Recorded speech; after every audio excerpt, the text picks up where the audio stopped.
Hi everyone, and welcome to High Impact Medicines podcast. In each episode of these series, we talk to a medical professional who is pursuing what they consider to be an impactful career alongside or learning from previous clinical practice. We're going to dive into their journey from med school, the impact of their work, and their advice for anyone interested in going into the same area. Today, we have the privilege of talking to Dr. Chris Lovejoy, who's a data scientist and medical doctor currently based in London. He's passionate about scalable impact through technology and education, and is currently in the early stages of starting his own company, which is backed by Entrepreneur First. He's also a guest lecturer and teaching assistant in machine learning at UCL. Hi, Chris. Hi, Akil. Thanks for inviting me. Of course, it's lovely to have you. I think the natural first question to ask is, can you just tell us a little bit about your journey from medical school and how it's led you to where you are today? Yeah, sure. So I started medical school back in 2011, so just over a decade ago. I studied for 6 years in Cambridge. So the course itself was kind of had a bit of an academic focus. So I was a bit involved in various different academic projects throughout that time and thought that maybe that was the route I was going to be heading in. Towards the end of medical school, I got quite interested in data science and machine learning, probably around my 5th or 6th year. So I got involved in some projects alongside that as well. And I think published one paper at that time, kind of applying data science to a healthcare related problem. And after that, graduated, started working as a doctor, worked in London for a couple of years, was really enjoying that, but also kind of felt that I wasn't like fully satisfied by a purely clinical career. So alongside that, I was thinking, what else could I do and what sort of skills could I develop so that I can transition into more of a portfolio type career where I'm doing some clinical medicine, but doing some other work as well. Because of this interest in data science, machine learning, I decided to follow that. Did some different courses and online learning to just level up my skills in that area. And I started working part-time at a startup in London as well called Care.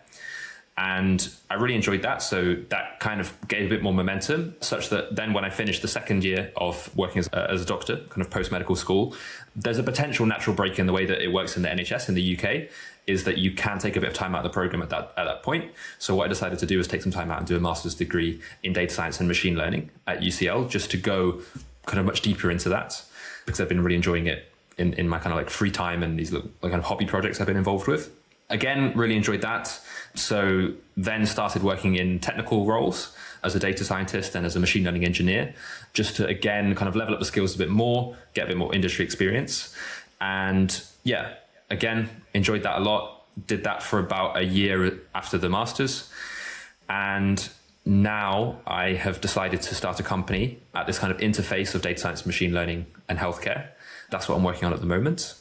And it very much felt like kind of bringing things together. So I got a couple of years of deep data science machine learning experience. I had the clinical background from having studied medicine, worked as a doctor, and then wanted to bring those together and start working on a company. So that's where we are today.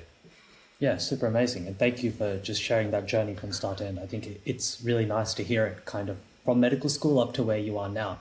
Let's dive into it and explore some of those steps along the way. So you said in medical school, obviously just getting through your curriculum, and you did a project in data science. And then when you started into medicine, you said you were starting to think more about how clinical medicine maybe wasn't offering everything that you wanted from it. Can you maybe elaborate on what you meant by that? Yeah, sure. So I think I did enjoy it. Like I absolutely enjoyed the day-to-day of being a doctor. I enjoyed talking to patients, explaining what was going on and kind of keeping up to date with everything that's happening on in the ward. But I also did feel a few things. I felt a lack of autonomy. I had just come out of medical school, so I guess I was a fresh graduate, but I was also 24 years old. So it did feel like I was very junior and not really making any kind of decisions or given much responsibility, which I think is less of the case potentially in some other healthcare systems, but in the UK and the NHS, it is very much the case. So it didn't really feel like I was exerting myself, to be honest, which I think I missed.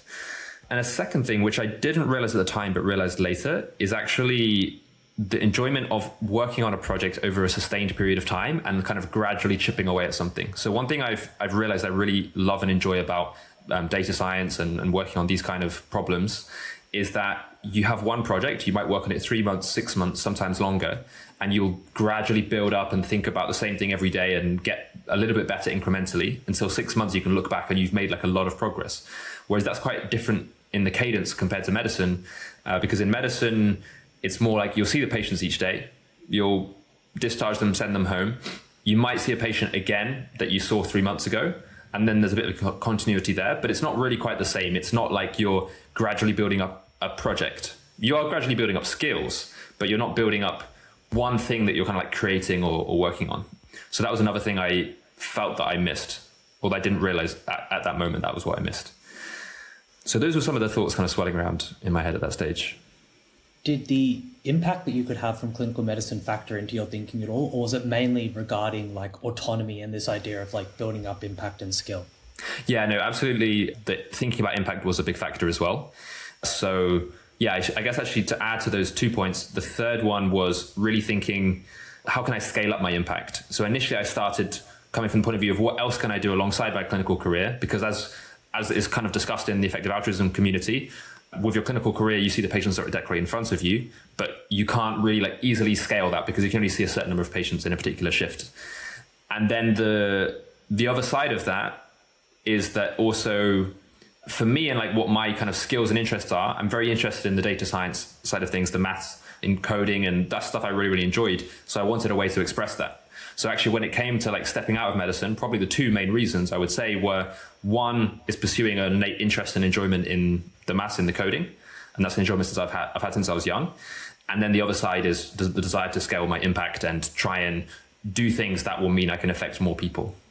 It makes a lot of sense. And it seems like a really good decision like for you, and you picked a really impactful area to work in. I want to focus in on that time after F2.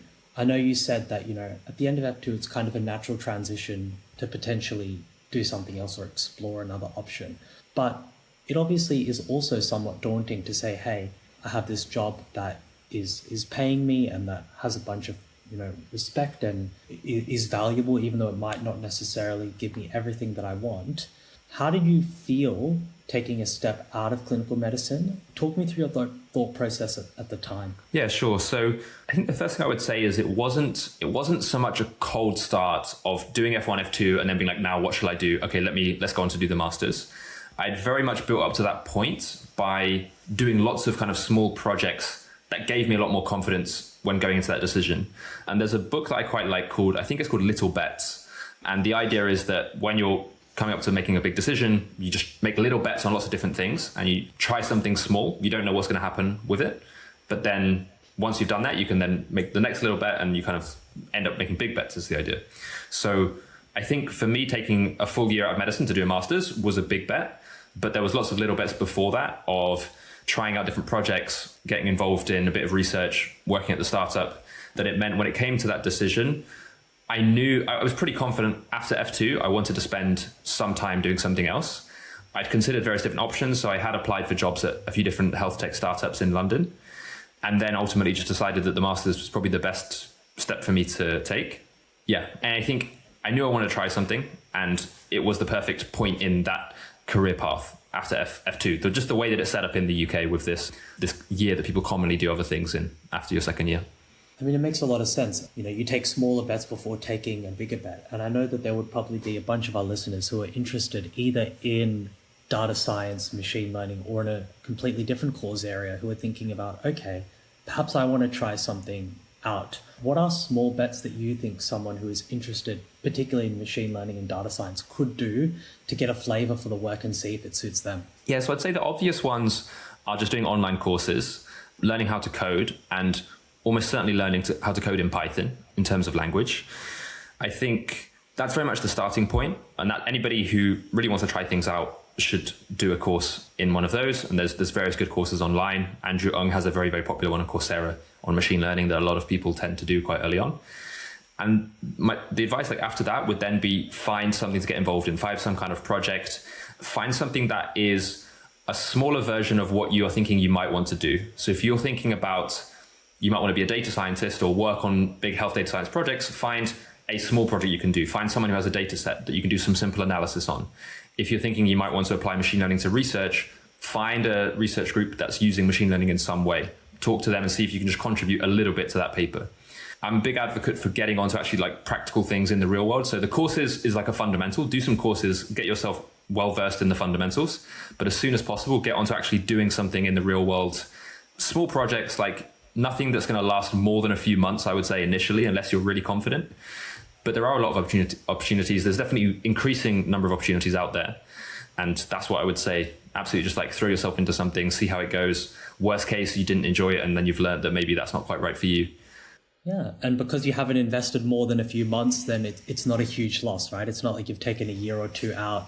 It's only, as you said, a small project that you're kind of doing on the side. Exactly, Makes a lot of sense. Okay, so another common thing that I thought about when I was moving into health policy as well was, I think there's this imposter syndrome that you have. Oh, like, why would I be able to do that? I've spent 6-7 years studying medicine. That's the thing that I'm good at, and that's probably like, all I know. I think that's the narrative I think I personally told myself. And from what I learned afterwards is that, hey, actually there's a bunch of skills that I learned in medical school that even though they're not exactly the same, there are some skills that are transferable that have really helped me in my current job. Did you find something similar when you started working more in machine learning? In terms of whether there were skills from medicine that were helpful? Yeah, it's a good question. I mean, I guess I do think a lot of what people refer to as soft skills definitely do come in handy, such as being able to communicate things, working in teams. Those are definitely things that are very relevant when you're working as a data scientist. Actually, I think people often underestimate how much of it is about communication, whether that's communication with your team or communication with other stakeholders that you're working for. That's a big part of it. And I did feel confident in my abilities in that area, which I think was honed through working in clinical medicine. And I think working in high pressure situations as well is definitely helpful. I find when you step out of clinical medicine, nothing else seems quite as big a deal, because worst case, you do like a presentation, it doesn't go well, but no one's dying at the end of the day. Exactly. I've said this so many times. Yeah. So, and I definitely felt that quite acutely. Like even on a day where it felt very stressful, I think my stress tolerance is a lot higher having been in those situations as a doctor. So yes, definitely there's some soft skills that help. I also find, to be honest, that just the reputation of being a doctor also helps. I think, just that fact, I think for some people will automatically put you in a kind of higher regard, which can be helpful for things like interviews or getting your foot in the door, someone listening to what you're saying. Yeah. Certainly. Yeah, absolutely. And obviously right now you're also working at as you said before, at the intersection between data science and healthcare. Can you give us, for some of the listeners who maybe aren't as familiar with that space, what is that intersection? How big is it? Is it growing? Yeah, so it's very much a growing area. Since the digitization of a lot of medical information, electronic healthcare records, for example, there are now these increasing sizes of data sets. And because machine learning has advanced quite a lot in the last decade or so, a lot of people are excited about applying those techniques to healthcare. I would say it's still relatively early days, and it's still somewhat niche from the point of view of actual real world applications. There's a lot of talk about how it could be used, and there are a few cases where companies have built algorithms and they are being deployed. But I think there's a lot further to go, and there are also challenges in the space around actually getting this kind of stuff to work, whether that's from the point of view of data access. There's big challenges around the siloing of health data in different hospitals, and trying to, because with these algorithms, like the more data you have, the better, but often it's hard to like aggregate these into big data sets because actually healthcare data is really sensitive. So you can't just get 10 hospitals together and put all data in one big pot. You need to kind of go through all these arrangements and agreements and things. So it's an exciting space. There's a lot of discussion. There's a lot of cool stuff that's being done and a lot of potential. But I think it still feels like we're 5-10 years at least before we're really going to see widespread application, if we do get to that point. So yeah, really interesting. So I guess if that trajectory and that takeoff is in 5 to 10 years time, do you still think that there's merit in, say, not just doctors, but potentially including doctors getting involved in this space? Do you think there are kind of growing opportunities for them? Yeah, definitely. I'm seeing, especially from when I first started this space maybe 4 or 5 years ago, the number of opportunities available now is huge. Like I think this year the NHS have introduced a role that is a kind of clinical AI role. which I think it's 2 or 3 days a week alongside some other kind of clinical training role. And it's like a formal training pathway. So that's a big change from where we were. And there was the Topol review by Eric Topol about 2-3 years back that's then led to these kind of fellowships and different roles people can do in the NHS. Yeah, I would say, I think the main reason why now is actually a fantastic time is because it is early stage, but because there is momentum there. What we do in the next 5-10 years is going to be very, very influential. So the way that we set up guidelines to how AI is going to be used in healthcare, which has been happening in the last couple of years, a lot of big landmark papers outlining guidelines and protocols. Actually, yes, there's a lot of, and also from a kind of high impact career point of view, there's a lot of impact to be had if you can be someone who influences the way in which it is introduced into healthcare and sets the standards for how it's going to be used going forward, then that can have a big impact on the future. Yeah, that's super interesting.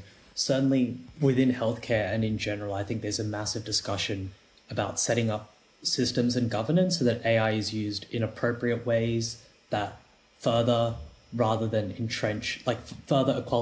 than entrench inequality. And I think that that's a really difficult problem to solve, and a bunch of people are really interested in it. So we've talked a little bit about this, but what advice would you give to a medical student or doctor interested in potentially dipping their toes in data science beyond doing some cheap tests? Are there any other things that you would recommend that they could do? Yeah, I would say a few things. The first, from a practical point of view, is do some online courses, learn how to code in Python, get involved in projects, 100%.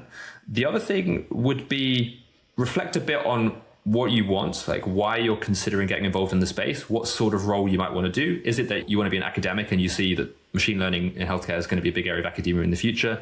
Is it that you want to work in a startup health tech company? Do you want to work in policy, public health? Like what sort of space do you want to work in? Because that will actually influence the kind of thing that you do and the kind of stuff that you work on quite a bit. And actually a kind of useful facilitating thing to do around that, I would say, is just talk to a lot of people.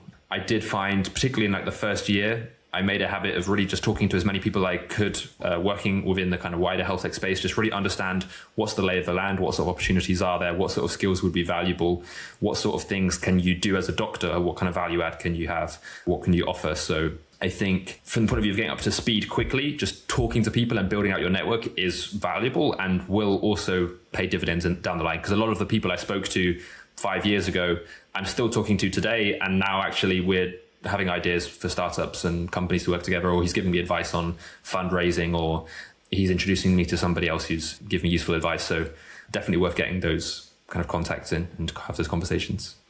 Yeah, I completely agree. And it's been the same in my experience. I think in clinical practice, there isn't as much as a conversation about it, or it's not as important to kind of network and build your connections as much. But I certainly think in other industries, and in fact, probably in most, it's really important just to chat to other people, learn about what they're doing, kind of build your network out, because those are the kind of people who are going to not only tell you what's going on in the space, but might make you aware of cool opportunities that you might be able to get involved in. Yeah, absolutely. And actually, there's a pretty good book called Do You Feel You Wasted All That Training? Which is aimed at doctors who are thinking about kind of transitioning out of full-time clinical medicine. Oh, wow. And it has some pretty good advice around networking and talking to people to find out what opportunities are out there. Because it was written by somebody who, I think 10 years ago or more, made the transition from being a doctor into science communications. And they made the point that they only really found out about that through talking to people. So they lay out a framework for networking with people and like having those conversations and gradually honing in on what it is that you want to do as a kind of peri-medical occupation. Yeah, incredible. Hadn't heard of that book before, but certainly sounds like it's exactly the kind of stuff we're talking about at the moment. I'm not sure if you want to, but I think it would be great if you felt comfortable talking a little bit about your YouTube channel and how that is kind of helping bridge the kind of stepping stone that people might want to take in being interested in data science as doctors to actually taking that step and building some of the foundational knowledge. Yeah, sure. So the way that came about was when I went through this transition of getting into data science machine learning, I felt that there weren't really any resources that were out there that were actually aimed at medics and doctors, because the field was still relatively early, particularly 3-4 years ago when I first started learning this stuff. So I decided that I wanted to just help create educational content to just reduce that barrier. And so I decided to start making YouTube videos. I made a series of about 9 or 10 videos. So initially I was running this in-person course in London around like kind of introduction to machine learning for healthcare with a particular focus towards people from that kind of healthcare background. Ran that for about a year or so. And then when COVID hit, I decided to turn it into a digital format, record them all as lectures, put them all on YouTube. And then that's been there. And yeah, I still get kind of emails from people who watch those videos, go through that course, and then have follow-on questions. So I think it was definitely a good investment of time. It was just one day that I recorded for probably most of the day and then edited it over the course of the next few weeks. And it sounds like people have found that helpful. So I think, yeah, that was another thing that's been helpful. And another aspect of what I'm trying to do to scale up my impact as well is just sharing content that can be useful for other people, whether that's direct educational content about data science, machine learning in healthcare, or even just documenting my journey of what I've been trying to do. And as I try and figure out this sort of dual hybrid path, which is not really like a kind of standardized path yet to combine healthcare and data science, machine learning in this way. So that's the idea behind the YouTube channel. That's why I'm uploading videos there. Yeah, it's incredible. I think education, both in terms of knowledge and mentoring, extremely valuable and super underappreciated as things that can actually have a profound impact on the people who use it. So it was really great to watch your YouTube channel and go on your blog and see how open you were with the resources and how much time you clearly invested in making sure that someone who is interested in that space felt like they could actually learn it and that they could look up to someone who was starting to do that. I think that's really nice. I know this is a very hard question and you're just in the starting stages of your new company, which sounds really exciting. But where do you see yourself in, say, 5 years? Do you see yourself ever practicing clinical medicine, or do you think that you're really happy with working in data science? So I would love to work clinical medicine again. I haven't worked as a doctor for a while. However, in the best case scenario, I'm hoping that my company that I'm working on now goes very well. And if it does, then probably within the next 5 years, it will be tricky for me to do much time in clinical medicine because I think that the job itself will be pretty full on.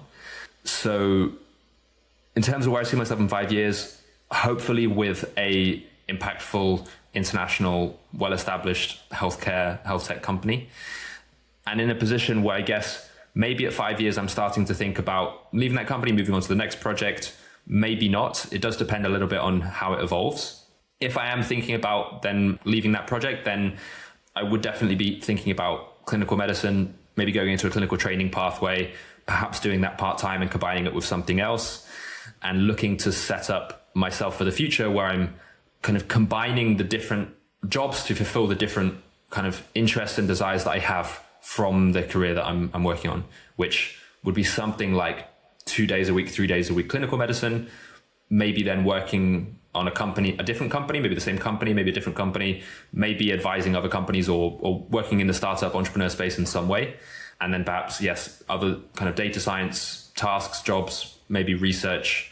Yeah, a mix of things. Yeah, I guess a lot will depend on how everything goes, but I think it's really, and I think I share this, it's really nice to hear that even if you decide, okay, I want to take a year out or start a company and potentially take 5 or 6 years out from clinical medicine, that there's still the interest and ability to come back to practicing.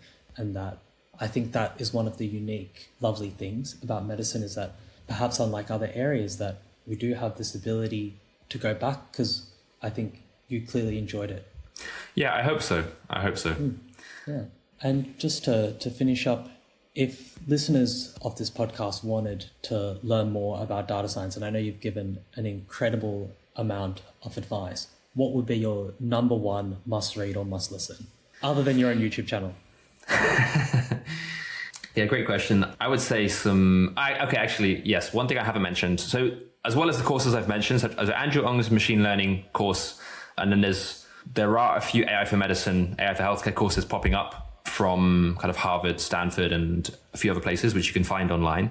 But actually one resource that I really enjoyed is Deep Medicine by Eric Topol, which is kind of like a popular science book written by Eric Topol, who is a big name within the AI healthcare space.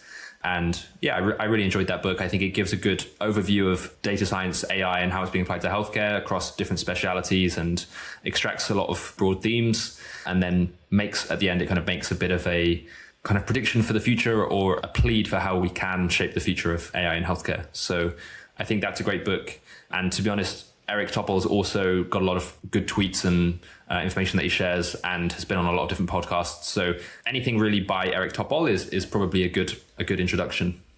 Sounds like a great place to start. Thank you so much, Chris, and thank you for taking the time out to chat with us. I'm sure all of our listeners will really appreciate it. You're welcome. Thank you, Akhil.